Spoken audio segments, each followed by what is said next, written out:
taking a break can be a good chance to refuel and refocus. Like the ad says, when you're hungry, you're not quite yourself. This holds true in our formal meetings as well. Sometimes we just need a chance to have a few minutes to collect our thoughts, maybe decompress a little bit, refuel with a snack. And so, an unscheduled break might be just the thing to get the meeting back on track. And there's a motion for that. We're going to be talking about the motion to recess in this episode of Parliamentary Inquiry. So, join me, won't you? Let's dive in.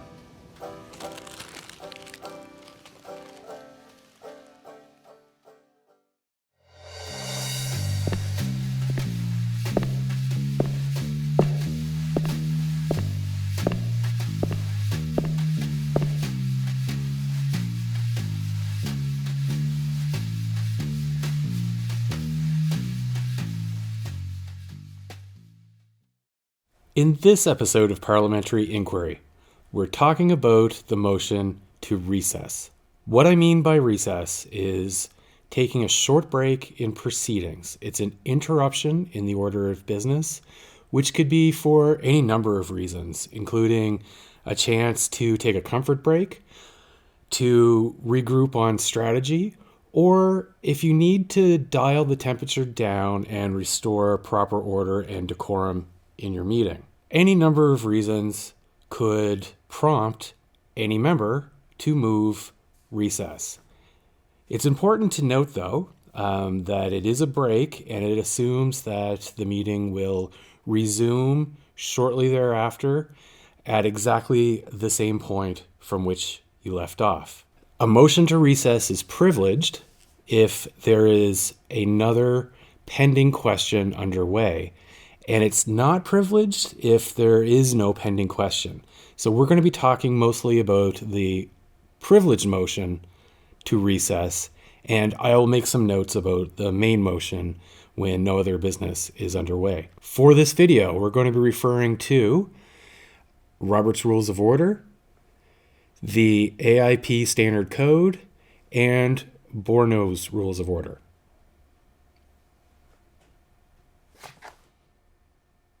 All right, now let's talk about the standard characteristics that apply to the motion to recess. Starting with precedence. Under Robert's Rules of Order, the motion to recess takes precedence over the main motion, all subsidiary and incidental motions, all privileged motions except to adjourn and to fix the time to which to adjourn. Again, under Robert's Rules, this motion yields to amend and previous question as applied to it, to privileged motion to adjourn and fix the time to adjourn, any applicable incidental motions that must be disposed of before a break are also things that this motion yields to under Robert's Rules of Order. Under the Standard Code, the motion to recess takes precedence over all motions except to adjourn, and Borno is silent on what the order of precedence is for this motion. Next characteristic is application. Under both the Standard Code and Robert's Rules, this motion is not applied to any other motion. However, it can have applied to it the motion to amend the previous question in order to prevent amendments, according to Robert's Rules, and very similarly under the Standard Code, can have applied to it motion to amend, motion to close debate in order to block amendments, and the motion to withdraw under the Standard Code. Once again, Borno is silent on application. The next characteristic is interruptions. And both Robert's Rules of Order and Standard Code are pretty clear. This motion cannot interrupt another speaker if they have the floor. Now, there's a little bit of a nuance in Borno because Borno doesn't say whether it can interrupt another speaker or not. However, it does speak to the fact that the chair can initiate this while interrupting a speaker in order to restore order. Does this motion require a second? And yes, in all three cases, the motion to recess does require a second. Is this motion debatable? And both Robert's Rules of Order and Standard Code agree that this motion is not debatable. Borno, silent on this question. Is this motion amendable? And both Robert's Rules of Order and Standard Code do say that it is amendable with regard to the length of time for the recess. And Borno is silent on whether you can amend the motion to recess. What is the vote threshold required for this motion to be adopted? In all three cases, it's just a majority that is required to adopt the motion to recess. And the final characteristic is, can it be reconsidered or renewed? Robert's Rules of Order says that this cannot be reconsidered, and the Standard Code says that this could be renewed after a change in the parliamentary situation. Borno, silent on this question.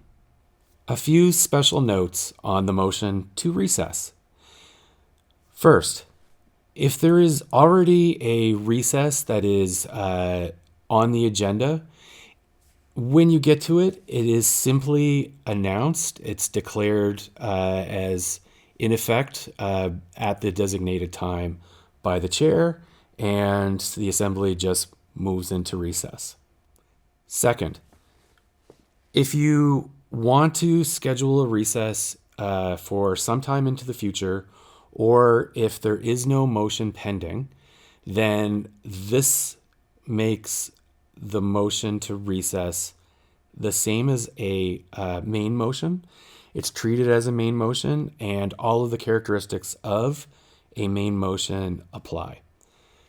Something else to note, and this is written in Borno, where Borno makes a special note to say that a recess can be a very good tool if debate is getting heated, if a member is starting to disregard some of the rules and protocols of good decorum and respectful debate, that the chair can suggest that it might be of benefit to take a short recess, and this can help take the temperature down in the room.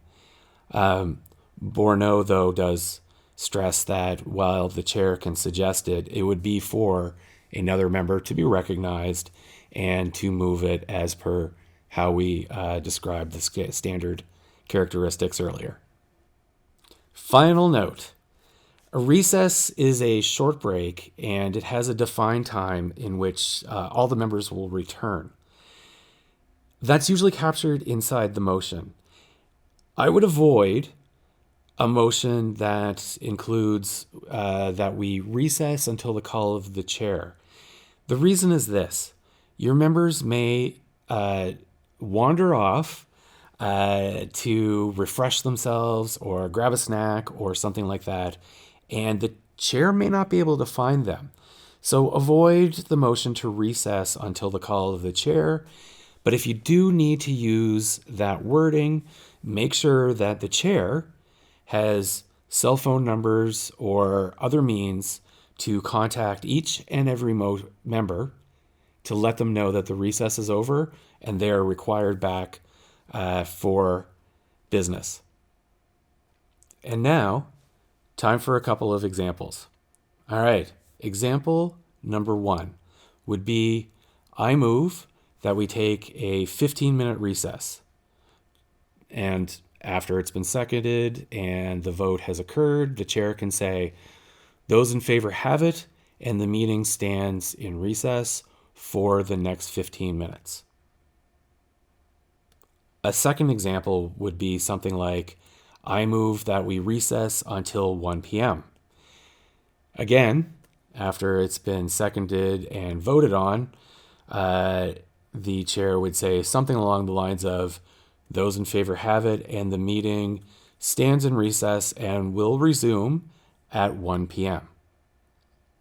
At the proper time that the meeting is ready to resume, the chair can state the following: that the meeting will come to order, the time of recess has expired, and we will take up business back at item number whatever item you were on when the motion to recess was adopted.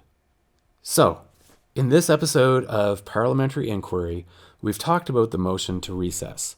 We've learned that it is a short break, that it usually designates a time to return, and that when you do return to the meeting, refreshed, lowered the temperature, whatever the reason was that you thought best to take a short interruption in proceedings, that you pick up business exactly where you left off.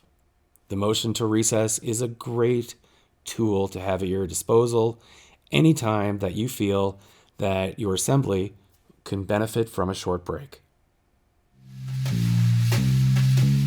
All right, meeting adjourned for this episode of Parliamentary Inquiry. If you found this interesting or helpful, hit the like button and remember to drop any questions that you have down in the comment section.